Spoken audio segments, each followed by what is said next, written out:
Baik, Assalamualaikum warahmatullahi wabarakatuh.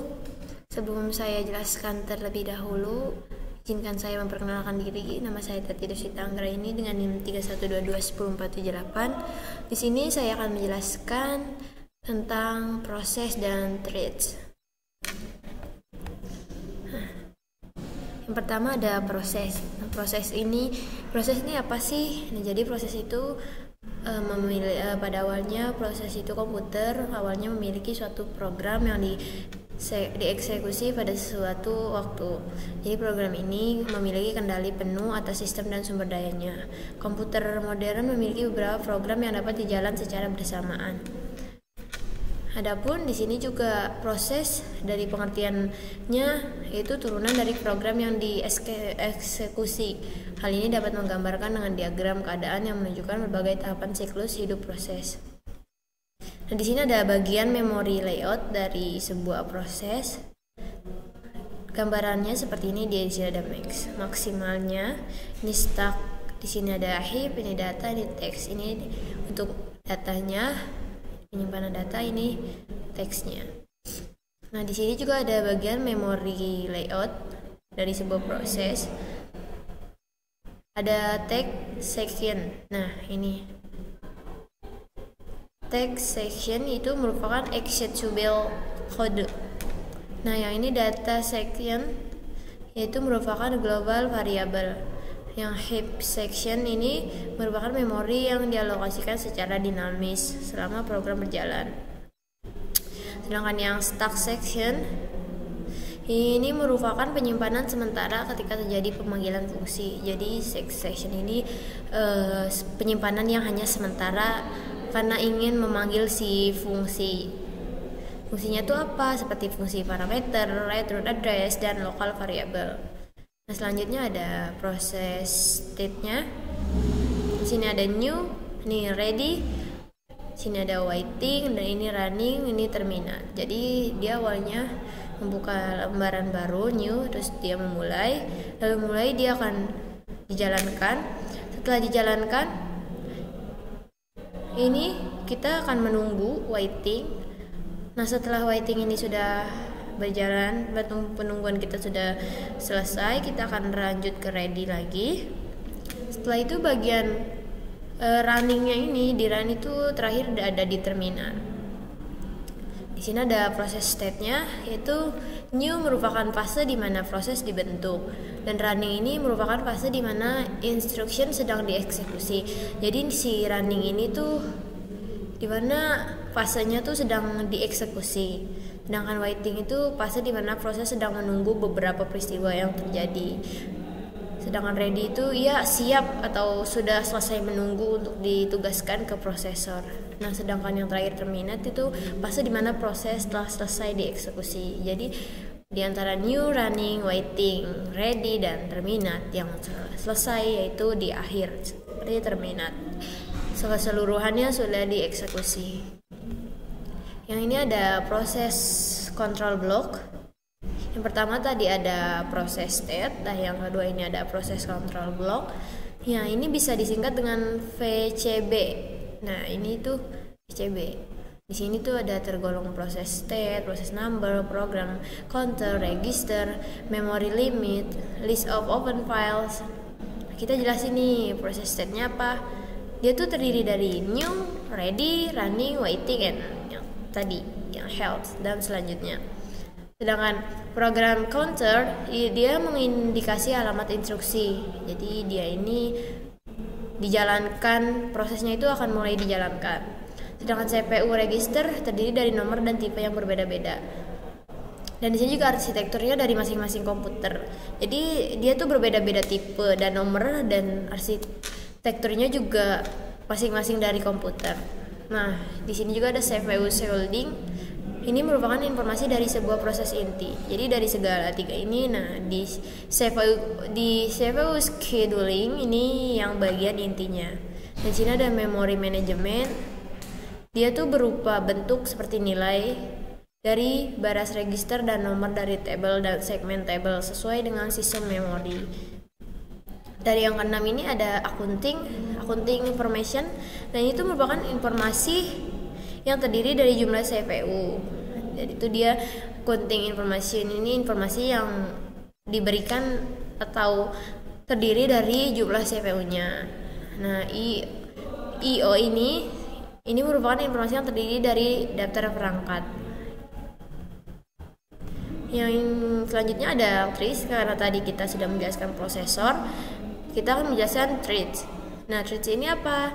Threads ini ia digunakan untuk menggambarkan program yang melakukan thread dari kontrol. Misalnya ketika word processor sedang berjalan, sebuah thread dari instruksi bertanggung jawab untuk menjalankan seluruh proses. Nah, thread juga adalah unit pemanfaatan CPU. Jadi itu threads ini bisa menggambarkan program yang melakukan thread dari kontrol, dan threads juga ini unit pemanfaatan CPU yang terdiri dari berbagai komponen. Nah, di sini thread merupakan unit dasar pengguna CPU yang mencakup ID thread, program counter, satu set register, serta stack. Selanjutnya di sini ada single thread processor dan multi thread processor. Nah, dia digambar seperti ini. Jadi di sini ada bagian single thread processor dan di sini ada multi thread processor. Nah, di threadnya tuh di sini. Jadi di sini ada kode data. Sini pun sama. Karena di multi thread ini lebih lengkap karena dia seperti kayak multi talenta, banyak kegunaannya. Nah, single threaded ini apa sih? Nah, single thread processor dan multi threaded processor. Kita jelaskan di sini terdapat 4 keunggulan utama dari pengguna multi thread, yaitu lebih responsif, dapat berbagi resource, lebih hemat, dan scalability. Namun ada beberapa tantangan dalam rancangan multi-thread, yaitu termasuk dalam membagi menyeimbangkan pekerjaan. Di sini ada komunikasi dan arsitektur sistem operasi. Dia tuh di sini ada komunikasi. Yang kedua ada message passing. Yang ketiga ada assert, yang keempat ada arsitektur sistem operasi. Nah, yang keempat itu sudah yang terakhir. Kita jelaskan yang pertama, komunikasi. Komunikasi ini apa? Jadi kalau komunikasi ini operasi yang terdapat proses independen dan proses kooperatif. Sedangkan kalau misalnya dalam communication atau IVC untuk bertukar data dan informasi. Jadi komunikasi ini bukan hanya komunikasi saja, dia bisa bertukar data dan informasi. Seperti itu. Sedangkan di sini ada 2 model dasar komunikasi antar proses. Nah, contohnya seperti ini. Ini kan proses, ini proses B. Jadi dia di sini ada kernelnya, dia akan proses dari sini, dan dari sini akan proses ke A. Begitupun sama. Di sini ada komunikasi dan arsitektur sistem operasi. Nah, yang di sini juga yang kedua, message passing atau sistem bertukar pesan. Jadi selain mengirim informasi atau komunikasi, dia juga bisa sistem bertukar pesan. Nah, seperti ini, seperti yang terlihat pada gambar yang tadi, proses A menyampaikan pesan M. Nah, seperti itu, dan proses B menyampaikan pesan A atau M, seperti itu. Yang ketiga ini ada shared memory, sistem berbagi memori. Jadi selain dari menyimpan memori, berkomunikasi, dia juga ada sistem berbagi memorinya. Ini dilakukan konfigurasi terhadap proses yang tepat mengakses memori. Dari sudut pandang setiap proses, mereka menulis dan membaca ruang alamatnya sendiri. Lalu yang keempat ada arsitektur sistem operasi. Nah, di sini tuh untuk membangun perangkat lunak sistem operasi. Nah, sistemnya tuh sistem monolitik. Sistem monolitiknya apa? Sistem monolitik adalah sistem operasi tunggal dan fungsionalitas ganda yang disediakan oleh sistem operasi. Jadi sistem monolitik ini adalah operasi tunggal dan fungsionalitas yang disediakan oleh sistemnya. Nah, ini ada komunikasi dan arsitektur sistem operasinya, contohnya seperti ini. Bisa kalian lihat. Nah, di sini juga komunikasi dan arsitektur sistem operasi itu ada 6 bagian. Pertama ada pengguna melakukan draft kernel nih. lalu beralih mode pengguna untuk melihat dan mentransfer kontrol, lalu perintah mentransfer. Selanjutnya di sini pengguna melakukan terminal, kita ini beralih dari mode pengguna, lalu perintah mentransfer kontrol ke sistem operasi, lalu sistem operasi menentukan panggilan sistem, lalu referensi sistem operasi ke table, lalu ketika panggilan sistem menyelesaikan pekerjaan. Nah, di sini juga ada sistem berlapis. Nah, yang A ini kan ada sistem monotik. Nah, yang B-nya ini, yang keduanya ada sistem berlapis. Nah, sistem berlapis itu apa? Ia menggunakan fungsi yang dibuat menggunakan pendekatan top down. Nah, misalnya perangkat keras pada kelas rendah layer O dan antarmuka pengguna pada tingkat atas layer N. Jadi sistem berlapis itu dia kayak seperti gabungan layer O yang tingkat rendah dan layer N yang tingkat atas. Nah, contohnya seperti ini, layer M dia kan tingkat atas. Nah, di sini itu apa sih keuntungan dari sistem berlapis? Nah, keuntungannya itu setiap modul dan setiap hierarki dapat dirancang dan diuji secara mandiri. Jadi kita punya sistem berlapis, keuntungannya kita bisa merancang dan diuji secara mandiri. Misalnya kita rancang mau lebih terbaru, lebih update, jadi kita bisa rancang dengan kemauan kita sendiri. Nah, yang tiganya ada sistem mesin virtual. Yang ini tuh menyediakan antarmuka yang sama dengan hardware. Jadi dia hampir sama dengan hardware yang merupakan sistem operasi yang menggunakan sistem. Nah, di sini juga nih sistem mesin virtual tuh contohnya seperti ini. Nah, kelebihan dan kekurangannya melindungi sumber daya sistem sampai setiap mesin.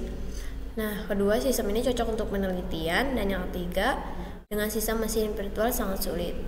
Yang D ini sistem client server. Nah, sistem client server ini fungsi-fungsinya dapat menjadi user processor ketika suatu proses meminta layanan. Nah, contohnya seperti ini. Nah, yang terakhir ini ada sistem berorientasi objek.